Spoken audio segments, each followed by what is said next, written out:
नवंबर है और राष्ट्रीय प्रेस दिवस की पहले सबको बधाई हो। भागलपुर में डीएम सूरत कुमार सेन और एडीएम राजा झा और कमिश्नर के सचिव और भागलपुर डीपीआरओ आलोक कुमार सहित कई पत्रकार राष्ट्रीय प्रेस दिवस की इस बैठक में शामिल थे। ये भागलपुर डीआरडीए में बैठक हुई, लेकिन बिहार के मुख्यमंत्री को देखना चाहिए, पत्रकारों के लिए सुरक्षा कानून बनना चाहिए। जिस तरह अन्य है, विधायक है, एमपी है, तो जिसे आप पत्रकारों को चौथा स्तंभ कहते हैं, तो जिस तरह पत्रकारों पर हत्या हो रही है, पत्रकारों पर झूठा केस दर्ज हो रहा है माननीय मुख्यमंत्री जी, तो इस चौथे स्तंभ को जब आप इसे मान्यता दिए हुआ है पूरा देश, तो भारत के प्रधानमंत्री नरेंद्र मोदी को भी देखना चाहिए। और बिहार के माननीय मुख्यमंत्री से मेरा अपने चैनल के माध्यम से आग्रह भी रहेगा कि आप पत्रकारों के लिए एक सुरक्षा कानून बनाइए, विशेष सुरक्षा कानून, कि जिसमें पत्रकारों की सुरक्षा हो सके और पत्रकारों को सूचना आसानी से मिल सके। सूचना मिलने में अधिकारियों के द्वारा प्रताड़ित भी किया जाता है, बेवजह परेशान भी किया जाता है, लेकिन बिहार के मुख्यमंत्री को कई बिंदुओं पर ध्यान देना पड़ेगा। जिस तरह लगातार घटना घट रही है, वहाँ के जिला अधिकारी को, एसपी को एक दिशा निर्देश देना पड़ेगा कि आखिर पत्रकार के साथ यदि कोई घटना घट रही है तो इसकी मूल वजह क्या है, और वहाँ के डीपीआरओ से संपर्क करें और स्थानीय पत्रकारों से भी बात करें और उसके बाद अपना अंतिम जांच उस पर, उस मामले में या केस में रिपोर्ट सही है या गलत है, उसमें अपना अंतिम निर्णय लें। और एक पत्रकारिता में मान्यता प्राप्त पत्रकार का कार्ड बनता है जनसंपर्क सूचना विभाग पटना से। इसे सरल बनाने के लिए बिहार के मुख्यमंत्री को एक अपनी तरफ से एक पहल जारी करनी चाहिए।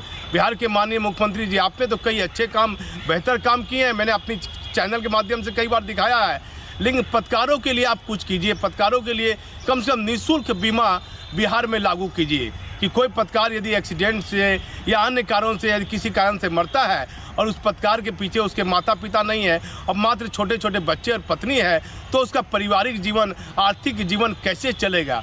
वो पत्रकार हमेशा दूसरे के लिए आवाज़ उठाता है। पत्रकारों के लिए 5 लाख की जो एक उचित बीमा होती है, बीमा तो बन रही है जनसंपर्क से, लेकिन उसका शुल्क लगता है 1 साल का 1800 कुछ रुपया लगता है, जो नहीं लगना चाहिए। पत्रकार के लिए निःशुल्क बीमा योजना माननीय मुख्यमंत्री जी आपके शासन में होनी चाहिए और एक विशेष सुरक्षा कानून इसके पत्रकारों के लिए आप लाइए कि जिसमें बिहार में पत्रकारों की सुरक्षा के लिए भी एक विशेष कानून आप अपने माध्यम से आप अपने सरकार में लाइए पाए। और सूचना पत्रकारों को आसानी से बिहार के हर जिले में वहाँ के डीएम और एसपी आसानी से सूचना दे दे कि वहाँ किस तरह का क्राइम हो रहा है और क्या एफआईआर दर्ज हो रही है और किस प्रकार की जो सूचना देने की है उस सूचना देने में परेशानी नहीं हो। क्योंकि कई बार ऐसा देखा जा रहा है भागलपुर ज़िले में एफआईआर हुए 2 दिन हो गया है, आदमपुर थाना से या कोई चोर पकड़ाया था, कोर्ट परिसर से भागा, कहाँ से भागा, 2 दिनों के बाद अखबार में छपा है कि एक अपराधी गिरफ्तार हुआ और फिर भाग गया है। तो देखिए, तुरंत सूचना मिलने से अधिकारियों को भी इसका लाभ होगा और स्थानीय लोगों का भी लाभ होगा और जो अपराधी है उसके भीतर अंदर में कहीं ना कहीं भय भी होगा। कई बातों को छिपाया नहीं जाए, क्योंकि जब एफआईआर हो गया तो आपको एफआईआर बताने में कोई आपत्ति नहीं होनी चाहिए, लेकिन पत्रकारों को एफआईआर की जानकारी भी भागलपुर ज़िले में और कई बिहार के कई जिलों में पत्रकारों को नहीं मिल रही है माननीय मुख्यमंत्री जी। और एक सरल आप मान्यता प्राप्त पत्रकार के लिए जो कार्ड बनता है, जो सबको बन जाए, और एक बीमा वाला चीज़ और सूचना किस तरह पत्रकारों को मिले, इस पर माननीय मुख्यमंत्री जी आप ध्यान दीजिए। आपकी समीक्षा बैठक चल रही है शराबबंदी को लेकर, लेकिन इसमें सीनियर अधिकारी कहीं ना कहीं लापरवाह हैं, क्योंकि सिपाही और इंस्पेक्टर थानेदार बहुत ज़्यादा दोषी नहीं है, लेकिन पुरानी जो एक परंपरा चली आ रही है कि थानेदार और इंस्पेक्टर पर आरोप लगा देना है और उसे सस्पेंड करके लाइन क्लोज कर देना है, तो इस पर ध्यान देना है कि सीनियर अधिकारियों की क्या जिम्मेदारी है। मेन आज राष्ट्रीय प्रेस दिवस है और पत्रकारों के जो हित के लिए बिहार के मुख्यमंत्री जी, आपको 15 साल से भी बिहार में ऊपर हो गया है आपको, और आज भी आप बिहार के मुख्यमंत्री हैं, तो आपको देखना चाहिए कि आप अपने शासन में पत्रकारों के हित के लिए कोई एक अच्छा नेक कार्य कीजिए। मैं भागलपुर से दीपक नौरंगी।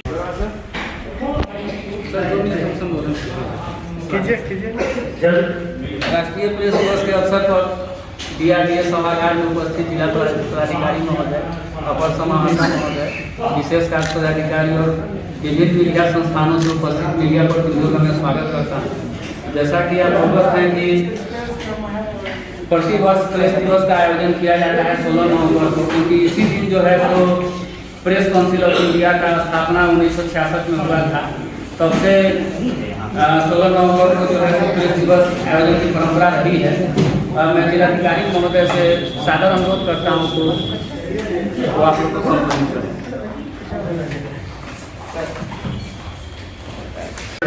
यहाँ हमारे बीच में एडीएम साहब हैं, DPO साहब हैं, जो SDP हैं और जिला सूचना जनसंपर्क पदाधिकारी हैं। तो कार्यक्रम थोड़ा सा अभी हम लोगों को करना पड़ा, क्योंकि फिर हम लोगों की अभी BC होने वाली है, राज्य स्तर पर समीक्षा है, उसमें लग जाएंगे थोड़ी देर के बाद। और ये कार्यक्रम जो है जैसा गहलोत साहब ने बताया है कि आगे भी चलेगा और एक तरह से संवाद स्थापित करने का एक माध्यम है। तो इसमें जो भी मतलब चाहे वो किसी भी क्षेत्र के हो, मीडिया के प्रमुख पदाधिकारी अन्य बैठ जाइए, बस 2 मिनट बोले, उसके बाद आप लोग या फिर प्रबुद्ध जन को अपनी बात रखेंगे। देखिए आज का विषय बड़ा इंटरेस्टिंग है। विषय मेरे ख्याल से यही है कि who is not afraid of media. ठीक है, तो हम लोग सब लोग जानते हैं इस चीज को कि ये कोई छुपी हुई बात प्रेस को, चाहे तो इलेक्ट्रॉनिक प्रिंट मीडिया और सोशल मीडिया का भी जमाना आ गया है। चौथा स्तंभ है लोकतंत्र की खूबसूरती, लोकतंत्र की मजबूती, लोकतंत्र और फले फूले, इसमें सबका योगदान है, चाहे वो लेजिस्लेटर हो या हम लोग जैसे एग्जीक्यूटिव के जो भी ऑफिसर्स होते हैं, कर्मी अधिकारी होते हैं।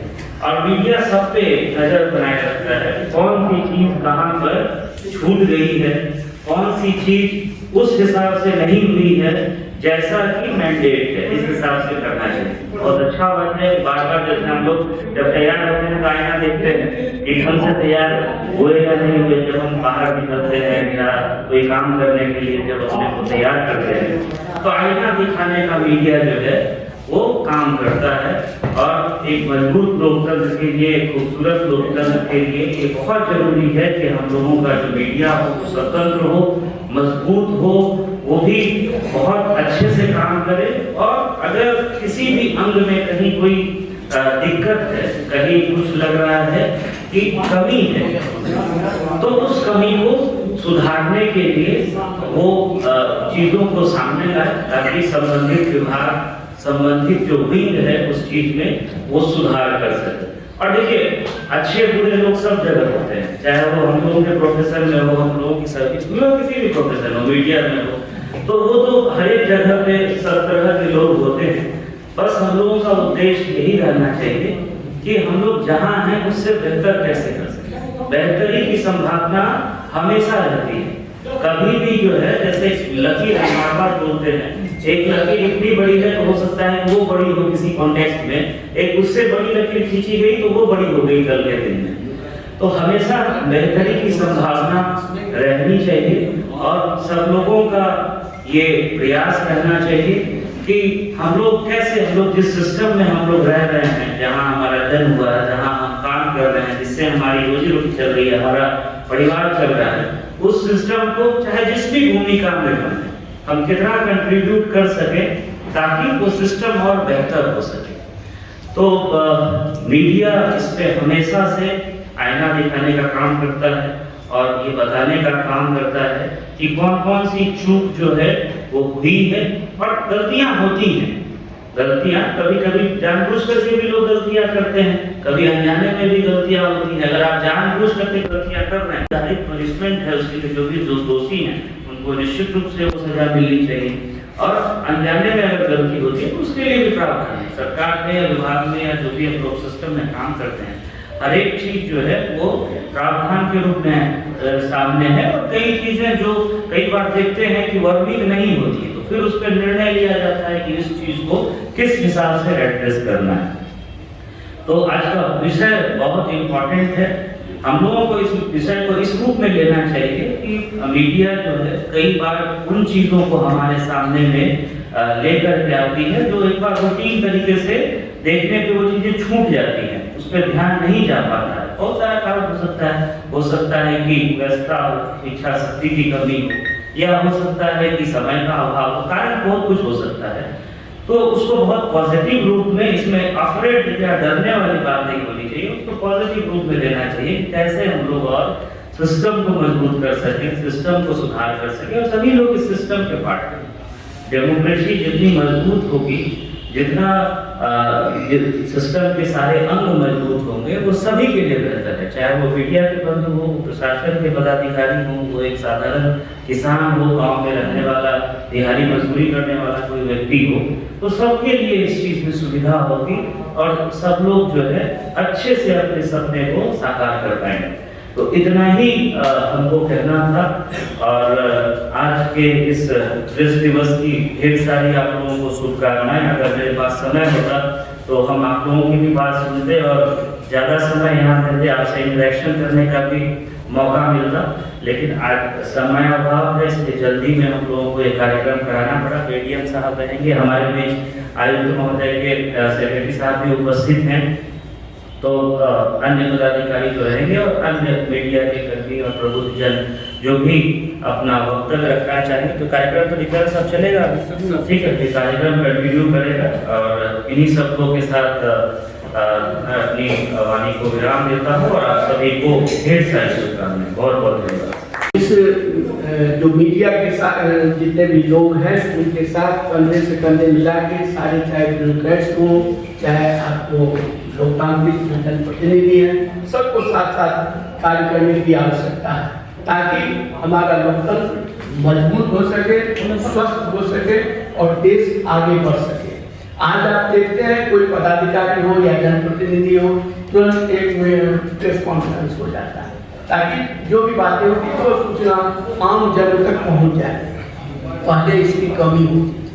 आप 15 साल 20 साल पहले जाइए तो कभी कभार कोई प्रेस कॉन्फ्रेंस हो गया, कभी कोई सूचना चली गई, लेकिन आज के तारीख में ये स्थिति नहीं है।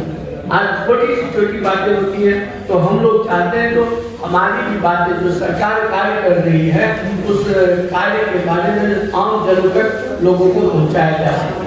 आगे आप देख रहे हैं जो जस्ट हम लोगों ने अभी ये प्रचार प्रसार का वाहन जो है सो समस्त जिले के लिए प्रस्थान यहाँ से करवाया है ताकि NH-80 से रिलेटेड जो मुआवजा भुगतान की जो समस्या आ रही है, यद्यपि हम लोग बार बार प्रयास कर रहे हैं, शिविर का भी आयोजन कर रहे हैं, लेकिन बहुत सारे ऐसे लोग भी हैं जो आपको वहाँ दलाल के रूप में काम करेंगे, वहाँ के लोगों को भ्रमित करने का प्रयास करेंगे ताकि मुआवजा मिलने में कठिनाई पैदा हो, और जब कठिनाई पैदा होगी तो उनका जो है सो कार्य शुरू हो जाएगा। जो भी इस टाइप के जो मिडिल मैन हैं उनका जो है सो कार्य शुरू हो जाता है। उसी को रोकने के लिए, साथ ही साथ उनके मन में जो भ्रांति है उसको दूर करने के लिए और यह भी सचेत करने के लिए कि जो भी पैसा प्राप्त कर ले, और जहाँ तक उनको किसी को लगता है जो भाई मुआवजा हमको कम मिला है और मिलना चाहिए, तो उसके लिए बहुत सारे फॉर्म है जहाँ आप आवेदन दे सकते हैं, कोर्ट जा सकते हैं और उसके बाद भी कोर्ट जा सकते हैं, लेकिन पैसा प्राप्त करें।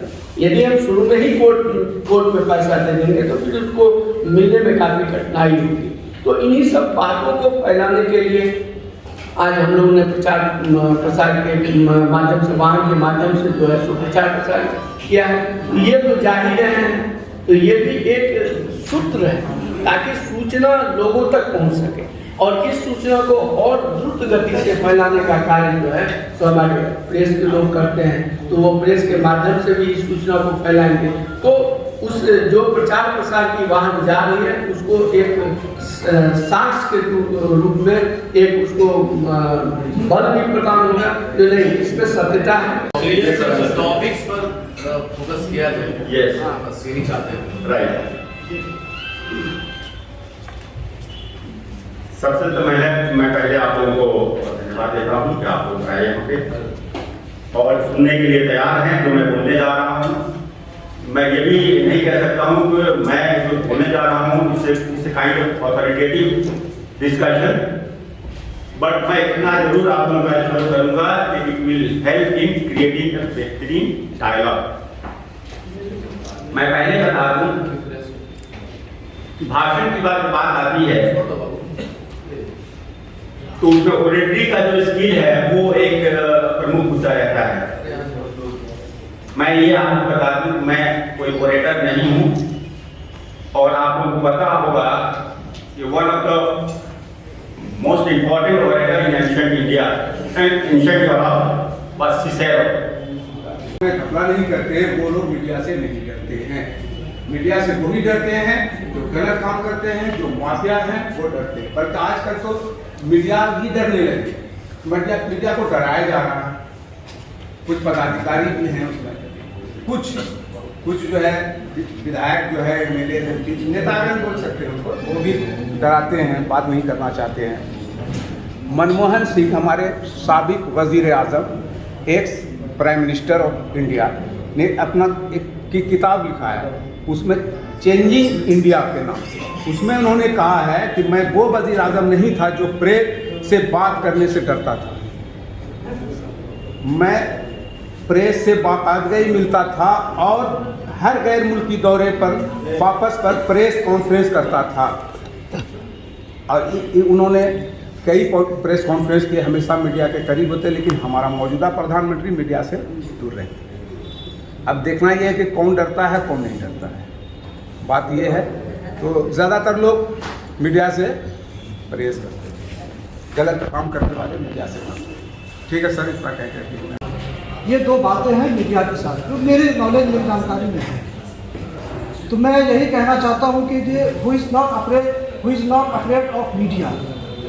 तो जैसे सर ने बताया था कि मीडिया से वो लोग डरते हैं जो कार के प्रति लापरवाह होते हैं और गलत भी करते हैं। इस बात पर मैं सबसे करता हूँ सर। लेकिन पत्रकार जो है वो सरकारी योजनाएं जो पदाधिकारियों के द्वारा अनुपालन किया जाता है जनता के हित में, तो ये एक महत्वपूर्ण कड़ी पत्रकार होते हैं जो जिसका आदान प्रदान करते हैं एक दूसरे से। तो इसको निष्पक्षता और साफ सुथरे तरीके से जो है धरातल पे आना चाहिए कि जो योजनाएं सरकार की आ रही हैं जनता के लिए, तो उनको जो है उनका इम्प्लीमेंटेशन जो है उनका जो है कैसे हो रहा है, ये एक गंभीर विषय है। और मैं ज़्यादा कुछ, हमारे सीनियर लोग यहाँ मौजूद हैं, मैं ज़्यादा कुछ क्या कहना चाहूँगा। मैंने दो ही बातें कहा कि जिसका जितना पावर है उसकी इसकी रिस्पॉन्सिबिलिटी होती है। और इस राष्ट्रीय प्रेस दिवस की पुनः हार्दिक बधाई और शुभकामनाएं।